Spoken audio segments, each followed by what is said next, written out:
উৰুকা ৰাতিত কোনে কোনে পূজা কৰে থাকিলে আৰু ৰাতিপুৱা মকৰ কোনে নহা গা ধুলে ৰাতিপুৱা উঠিকে জনাব। ময়ো গা ধুলোঁ।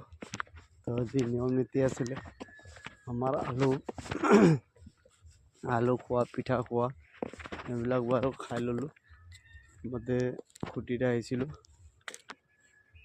এইফালে খুঁটিৰ পৰা গৈ আছোঁ এতিয়া গৰু চৰু বান্ধা হৈ গ'ল।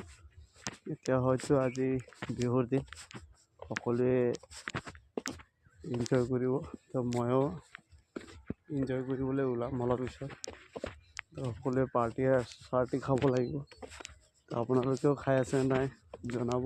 তো ময়ো খাবলৈ আজি খাচী মাংসৰ লগতে লোকেল মুৰ্গী আৰু মাছ এইকেইটা ব্যৱস্থা কৰা হৈছে। লগতে আপোনালোকে কি কি ব্যৱস্থা কৰিছে জনাব।